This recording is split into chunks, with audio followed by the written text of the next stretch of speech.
મહાત્માની પણ એટલી જ મહત્તા છે. ભાગવતનું મહાત્મ્ય છે અને ભગવાનનું મહાત્મ્ય છે. આ બંનેના મહાત્મ્યનું દર્શન છે. ધુંધકારીની કથાનું આપણે દર્શન કરી રહ્યા હતા. આત્મદેવ બ્રાહ્મણ, ધુંધુની પત્ની, સંતતિનો અભાવ, આધ્યાત્મિક અર્થ કર્યો તો જીવાત્મા સત્સંગનું ફળ લેવા ઈચ્છે પણ દુર્બુદ્ધિ એને ફળ લેવા દેતી નથી.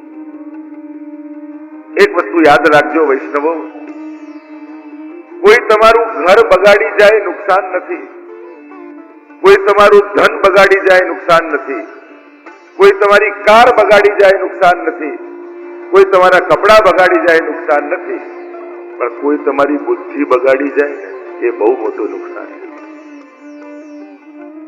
કારણ કે જીવની જ્યારે બુદ્ધિ બગડે છે ત્યારે એ પોતે જ પોતાનો સૌથી મોટો દુશ્મન બની જાય. જાકો પ્રભુ દારૂણ દુઃખ દે તાકી મતી પહેલે હર દે. ભગવાન જેના દુઃખ આપવાના હોય ને જેના જીવનમાં, એનું પહેલું લક્ષણ એ છે એની બુદ્ધિ હરાઈ જાય. સારું કહેનારા બધા દુશ્મન લાગવા માંડે અને ખોટી પ્રશંસા કરનારા એને એના નજીકના મિત્રો લાગે, એને હિતેચ્છુ લાગે. નસીબ વાળા હોય ને એના ઘરમાં કોઈ ટોકનારું હોય. વખાણ કરનારા દુનિયામાં ઘણા મળશે, પણ સાચી વાત પર ટોકનારા એ તો ઘરમાં રહેલા મા બાપ જ છે. બાકી આ દુનિયામાં કોઈને કોઈની આગળ ખરાબ થવું નથી. તમારા ઘરમાં જો કોઈ તમને લૌકિક વ્યસ્તતાની વચ્ચે પણ કોઈ ભગવાન યાદ અપાવનારું હોય ને તો પોતાની જાતને ભાગ્યશાળી માને. ઉતાવળે ઉતાવળે ઓફિસ જતા હો અને જ્યાં દરવાજે પહોંચે એટલામાં પાછળથી અવાજ આવે, સાંભળો આજે એકાદશી છે, દંડવત કરીને તો જાઓ. અને જો ઘરે આવો અવાજ સંભળાય ને તો પોતાની જાતને નસીબ વાળા માને. એ પત્ની રૂપે હોય, એ મા રૂપે હોય, એ બહેન રૂપે હોય, પણ તમારા ઘરમાં તમારી લૌકિક વ્યસ્તતાની વચ્ચે પણ તમને કોઈ ભગવાન યાદ અપાવનારું છે તો તમારા ઉપર ઠાકોરજીની કૃપા જાણો. દુનિયામાં હાથ મિલાવનારા ઘણા મળશે, પણ માથે હાથ રાખીને આશીર્વાદ આપનારા બહુ ઓછા હોય છે. હું તો યુવાનોને પણ કહીશ, જન્મદિવસ આવે બધા વિશ કરે, તમને હેપી બર્થડે કરે. ઘણી વાર લોકો એમ કહેતા હોય કે થોડા મોટા થાવ ને એટલે પછી મા બાપ પણ મિત્ર બની જાય. યુવાનોને કહીશ, આવો નુકસાનનો ધંધો કરતા નહીં. મિત્રો તો દુનિયામાં હજારો બનાવી લેશો, મા બાપ તો જે મળ્યા છે એ બીજા નથી મળવાના. હાથ મિલાવનારા અને વિશ કરનારા ઘણા મળશે, પણ જન્મદિવસ હોય અને માતા પિતા વિશ કરતા હોય તો કહેજો કે ના, મારે તમારી શુભકામના નથી જોઈતી, મારે તમારા આશીર્વાદ જોઈએ છે. માથે હાથ મૂકીને આશીર્વાદ આપો. કારણ જ્યારે દુર્ભાગ્ય ચાલતું હોય, આપણી બુદ્ધિ પણ આપણને સાથ આપવાનું છોડી દે, એવા સમયે જ્યારે કાંઈ કામ ન લાગતું હોય ત્યારે ભેગા કરેલા મા બાપના આશીર્વાદ કામ લાગી જતા હોય. એટલા માટે જીવનમાં ભેગું કરવા જેવું કોઈ હોય તે આશીર્વાદ છે. અને ઘરે પણ અત્યારે આપણે બહુ જ પોલિશ થઈને ઇંગ્લિશ મીડિયમમાં ભણીને ઘણીવાર બહુ એટિકેટ રાખતા હોય, એટલે આપણો છોકરો બી કંઈક વસ્તુ લાવી આપે ને એટલે મા બાપ પણ કહે થેન્ક યુ બેટા. વિવેક બહુ સારો છે, પણ યુવાનોને હું કહીશ, મા બાપને કહેજો કે થેન્ક યુ ન કહેજો, બ્લેસિંગ્સ કહો, આશીર્વાદ કહો. આભાર માનનારા તો દુનિયામાં ઘણા મળી જશે, આશીર્વાદ આપનારા કોઈ નહીં મળે. મા બાપ પાસે તો આપણે આશીર્વાદ ભેગા કરવાના, અને જેને હક આપ્યો છે ભગવાને આશીર્વાદ આપવાનો, એની પાસે શુભકામના લેવી એ પણ નુકસાન છે. એની પાસે તો આશીર્વાદ જ લેવા જોઈએ. એટલે સંતો મહાત્માઓ કહે જીવનમાં આ ત્રણના આશીર્વાદ ક્યારે નકામા નથી જતા. માના આશીર્વાદ, મહાત્માના આશીર્વાદ અને પરમાત્માના આશીર્વાદ, આ ત્રણ રોજ લેવા જોઈએ. કદાચ કોઈના આશીર્વાદ નકામા જાય, પણ માતા પિતાના આશીર્વાદ ક્યારે નકામા નથી જતા. એટલા માટે આભારની સંસ્કૃતિ બરાબર છે, પણ આપણી સંસ્કૃતિ આભારની સંસ્કૃતિ નથી, આશીર્વાદની સંસ્કૃતિ. એટલે જ્યાં આશીર્વાદ લેવાને સ્થાન હોય ત્યાં આશીર્વાદ, ત્યાં શેક હેન્ડ કરવાની જરૂર નથી, ત્યાં તો એમનો હાથ માથે મૂકવાની જરૂર છે. કારણ કે આવા વડીલોના હાથ જ્યારે માથે પડે છે ને ત્યારે દુર્ભાગ્યની રેખાઓ બદલાવા લાગે છે. દુર્બુદ્ધિ આત્મદેવને સત્સંગ નથી લેવા દેતી. અને અત્યારના સમયમાં બીજું કોઈ આપણને નથી છેતરતું, ઘણી વાર આપણી જ બુદ્ધિ આપણને છેતરવાના કામે લાગી જાય છે. અને એટલે કહીશ, ગમે તેટલો સારો લોજિક તમારી બુદ્ધિ તમને આપે, પણ ભગવાનથી દૂર થવાનું સમજાવવાની કોશિશ કરે ને તો જાણી રાખજો, અત્યારે મારી બુદ્ધિ મને છેતરવાના કામ પર લાગી છે. ગમે તેટલો સારો લોજિક, બુદ્ધિ છે ને એ એમને તમને દૂર ન કરે, પેલા કન્વિન્સ કરે. પાપ પણ કરવું હોય ને તો પેલા કન્વિન્સ કે આપણે ક્યાં, આ તો બધા ફ્રેન્ડ સર્કલ હતા, એટલે આ તો બધું માહોલ હતો, એટલે આ તો બધા સંજોગો હતા, બાકી આપણે ક્યાં. પાપ કદાચ પોતે કર્યું હોય છતાંય કારણ બીજાને માને. બુદ્ધિની ચતુરાઈ છે. બુદ્ધિ ગમે તેટલો સારો લોજિક આપે, પણ ભગવાન અને ભક્તિથી દૂર કરવાનું સમજાવે તો સાવધાન રહી જજો. અત્યારે મારી બુદ્ધિ મને છેતરવામાં લાગી, મારે એનું નથી સાંભળવું, મારે તો શાસ્ત્ર ને ગુરુનું સાંભળવું છે. તો મને પણ શાસ્ત્રની આજ્ઞાનું પાલન કરજો, ક્યાંક તમને લાભકારક નીવડશે. આ બુદ્ધિ કેમ કે દર્શન કરવામાં 10 મિનિટ લાગે, પણ દર્શન કરવા જવું છે એ વિચાર આવતા આવતા 60 વર્ષ જતા રહે, જીવન સમાપ્ત થઈ જાય છે. કહ્યું આ દુર્બુદ્ધિ ફલ લેવા દેતી નથી. પ્રસિદ્ધ કથા વિસ્તાર નથી કરતો. અને બહેન, દુસ્સંગ આવી અને દુર્બુદ્ધિ ને દુસ્સંગ ભેગા થાય પછી માણસને કોણ બચાવી શકે? બુદ્ધિ કદાચ બગડી હશે, પણ જીવનમાં સત્સંગ બનાવી રાખ્યો હશે ને, કોઈ ભગવતીનો સંગ રાખ્યો હશે ને, તોય તમે બચી જશો. રોજ કોઈ એક એવા વૈષ્ણવને ફોન ચોક્કસ કરજો કે જેની જોડે જય શ્રી કૃષ્ણ ખાલી કરીને મૂકી દેજો, પણ એવો ભગવતી હોય કે એના કરેલું ભગવત સ્મરણ પણ તમારી ભીતર અલૌકિકતાને પ્રગટાવે. યા કોઈ એવા મહાપુરુષ, એનું સ્મરણ કરજો.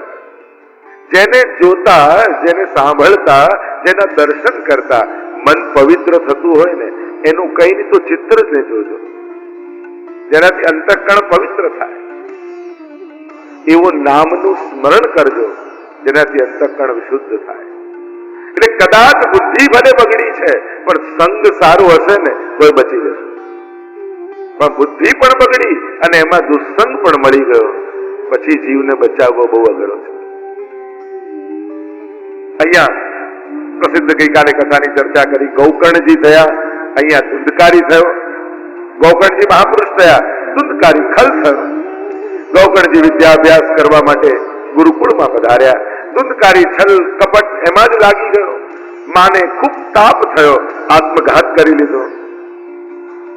ગૌકર્ણજી વિદ્યાભ્યાસમાં છે, પણ હજી જોયું પિતા આત્મદેવનો મોહ સંસારમાંથી જતો નથી. ઘણીવાર નિકટના સ્વજનો પણ માણસને દુઃખ આપે ને, છતાંય સંસાર આસક્તિ માણસની જતી જ નથી. આખી જિંદગી જેને મોટા કરવામાં ખર્ચી નાખી હોય અને મોટા થઈને એ જ કે તમે અમારા માટે કર્યું શું,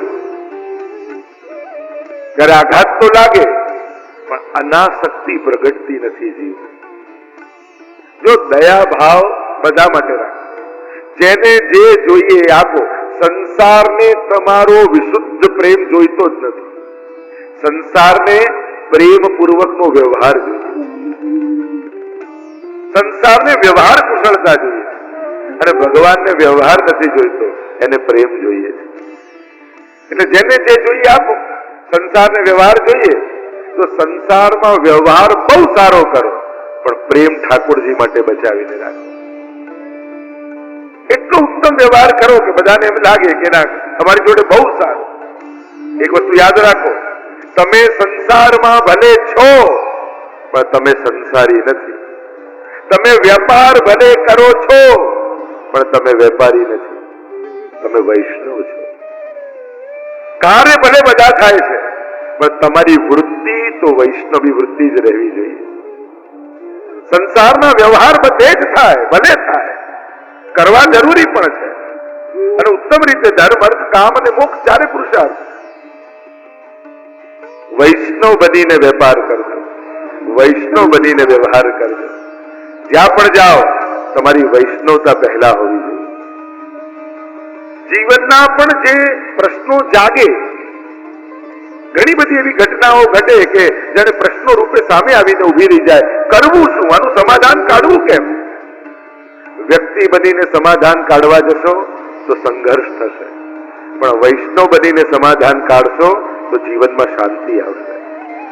આવા સંજોગોમાં, આવી પરિસ્થિતિમાં એક વૈષ્ણવે શું કરવું છે? જયારે પોતાની જાતને પ્રશ્ન કરશો ને કે આવા સંજોગોમાં એક મહાપ્રભુજીના સેવકે શું કરવું?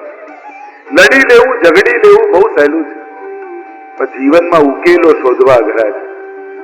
અને જીવનમાં ઉકેલ સમજદારીથી જ આવે છે.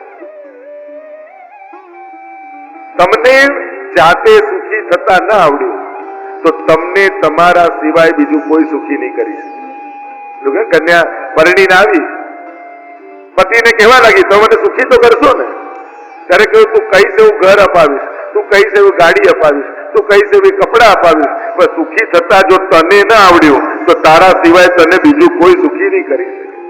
તને વ્યવસ્થા અને સંજોગો ગોઠવી આપીએ, સાધનો લાવી આપીએ, પણ સુખ તો તારે જ પ્રગટાવવું પડશે. અને સુખ સાધનોથી નથી આવતું, સમજથી આવે છે. ઉત્તમ સમજ દ્વારા સુખી થવું. સાધનો આજે છે ને કાલે નથી રહેવાના, પણ સમજ જો સારી રહી તો ગમે તેવા વિપરીત સંજોગોમાં પણ તમારો આનંદ કોઈ છીનવી નહીં શકે. અહીંયા આત્મદેવને જોયું, હજી આસક્ત છે. ગૌકર્ણજીએ જોયું કે પિતાની આસક્તિ ગઈ નથી.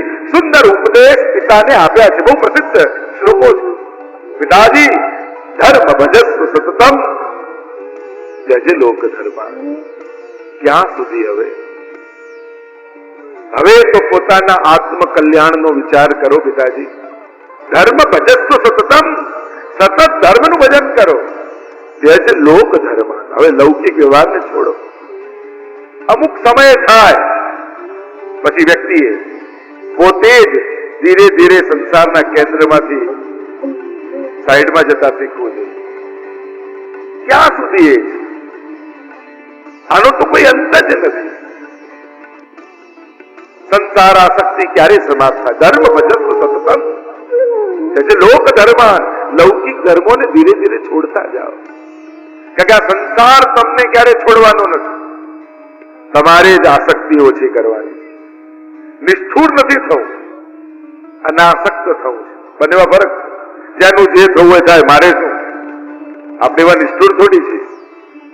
વૈષ્ણવ તો વધારે લાગણી વાળો, અનાસક્ત ભાવે કેમ રહેવું? સમય થાય, જો ઘણીવાર લાંબા સમય સુધી સાધના ન કરી શકો પણ સામે આવેલી તકોને ઝડપી લો ને તો એ તરી જવાય. કદાચ રોજ ભાગવત તમે નથી વાંચી શકતા પણ આ 7 દિવસ સાંભળી લો ને તો એ તરી જવાય. ઘણીવાર અવસરોને ઝડપી લો તો એ જીવન બદલાઈ જાય. પિતાજી છોડો, ક્યાં સુધી હવે આજ કર્યા કરશે? તજ ધર્મા તજ લોક ધર્મ સેવસ્વ સાધુ પુરુષાન જય કામ તૃષ્ણા. સાધુ પુરુષોનો સંગ કરો, જેના સંગથી ભગવત ભક્તિ પ્રગટે એવા ભગવદીઓનો સંગ કરો. જે લૌકિકમાં પણ અલૌકિકતાનું સ્મરણ કરાયા કરે. જય કામ તૃષ્ણા અન્ય સદોષ ગુણ ચિંતન માસ મુક્તવા. બીજાના દોષ અને ગુણ જોવાનું છોડી દો. તમે જેને સારો કહો છો, તમે કહેલો સારો વ્યક્તિ ઘણા લોકો માટે ખરાબ પણ હોય છે, અને તમારો કહેલો ખરાબ વ્યક્તિ ઘણા માટે સારો હોય છે. આપણે કેમ કહી શકીએ કે આ સારો ને ખરાબ? દોષ જોશો